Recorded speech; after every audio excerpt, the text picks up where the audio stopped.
When do we decide when enough is enough? Do we really decide it, or we just go with the flow? We follow whatever society or the people that surround us dictate or identify with the definition of enough.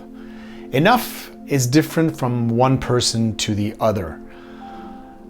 I remember when I was a student, when I was younger, for me, enough was just having money to pay the rent, be going out at night, buy a case of beer, and pay my tuition. When I got older, enough changed. It changed for everybody. Enough became not only having enough food on the table, but having a better car, having a better house, renovating my house, having a pool in the yard, having the opportunity to go on a trip each and every year, the best clothes, the best jewelry, the best of everything. Having enough is part of life. For me, going through my changes identified with me what was truly the meaning of having enough, and is it directly related to being happy? I can say yes, it is. But enough, looking for a definition of what it means to me, suddenly transformed itself. We live in a world of scarcity. We are constantly pushed the information that we do not have enough. We always need that little extra whatever it is. Feeling in scarcity, we're always in stress, anxiety. Am I gonna have enough money? How will I look in the face of my friends how will they perceive me? I need to buy this new car because they'll think I'm poor or I don't have good taste. My house is 17 years old, 20 years old, 30 years old. I need to renovate, even if it's perfectly okay. Living in scarcity moves us away from living in abundance. This is what I discovered when I decided to quit my high-paying job for what I'm doing now as a photographer, as a creator, as a writer.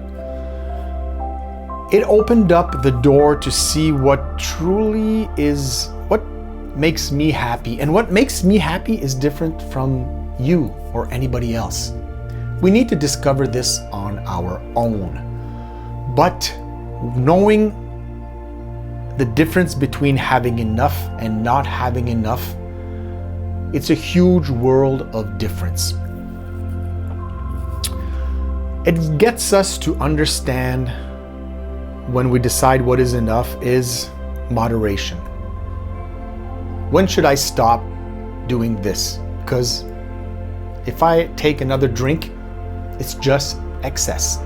If I have another piece of cake, it's just excess. I'm not hungry anymore. If I buy this additional piece of clothes, it's excess. I have enough. I can go on and on. Moderation is a key part of understanding for ourselves what is enough. The other thing is, we need to be thankful for what we have right now. We need to be grateful. Yes, we hear this word, so often, I am grateful, I am grateful. Yes, for me, I am grateful today to have woken up to a beautiful day. Yes, today it's sunny. I went for a walk. I had the opportunity to work on my business, my photography business, catering to new clients, prospects, working towards having a great day and having just what I need to be comfortable. Being thankful means looking at my house and saying, it's okay. It does the job. So often we are confronted we stand, take a step back, we look at our home, and we look at our home through the eyes of somebody that sees an old house, a house that needs some cosmetic renovations, needs to change. I'm going to sell my house and buy a better one, a bigger one. Some people in the world right now, their house, if we would see their house, we wouldn't even dare live in them. But for them, it suffices. It meets their needs. Our houses we have right now, it meets our need. It does its job. And its job is to put a roof over our head. It's not space. It's not looking good. The aim of our home is shelter. Another thing that I noticed when I went through my life change, my new decisions, is understanding the price of everything. It's funny, this morning I was making a video for my LinkedIn channel and I was commenting on meetings in the workplace, and there was a question I was asking my followers that look at the videos. How much do your meetings cost? How much do they cost? And I rarely saw in my professional corporate career somebody that would put a price tag on a meeting. But that gives a better perception or understanding, not a perception, an understanding on what does it cost? What's the value of this? What's the value of getting a brand new iPhone? What's its value? $1,000, $900, 800, 1,100, 1,600, whatever the cost of acquiring this, it's not, for me now, it's not money anymore. It's how much time will it cost me? Because in the end, money is just money. And the only thing we can exchange for that money is our time. And that time is limited. That if I need to spend X amount of hours giving my time away to exchange it for currency, to buy a phone, to buy a brand new TV to replace the TV, it's already perfect. The true cost is my time. My time has become my true currency. I evaluate everything on time. If I go to the store, I would really love to buy this new piece of clothing. Well, how will I pay for this? With money. How will I get this money? Well, I will need to exchange my time for it, for a piece of clothing. And maybe that piece of clothing will take the place of something good to eat or something just to eat. The price of things needs to be put in perspective. It's not a monetary value for me anymore. It's a time value. This one, debt. I'm not going to say I'm an expert in debt, but being in long-term debt changes the way we live and changes the way we see, the previous point, our time. I was somebody that struggled through life, even having a exorbitant salary. I was still managing to accumulate debt,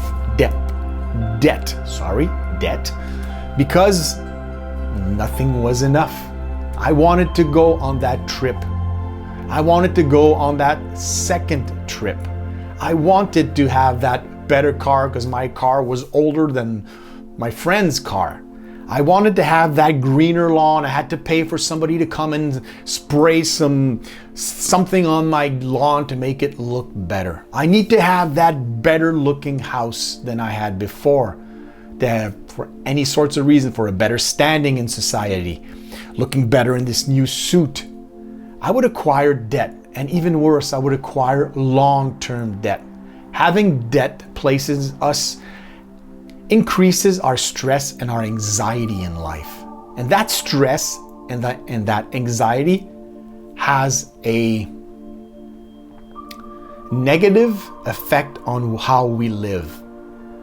Again, it will shorten our time available to us. All the stress, all the anxiety, because we have to pay for something and constantly work until very old age to get that perfect retirement or to keep our lifestyle that is never enough, our time will be shortened. Discovering what is the true meaning of enough is understanding abundance. It's moving from scarcity to abundance. You don't need nothing today except bare minimum. We need to eat. We need a way to shelter ourselves. And we need a way to get the resources to fulfill these two aspects of our lives. All the rest is nice to have, but we do not really need it. Because the moment we start to set our sights on something greater and bigger in terms of want, it will never be enough because we will reach it. But then what's next? There's always a next step. Being grateful for what we have today, I am grateful for everything that I have today. It's much less than I had.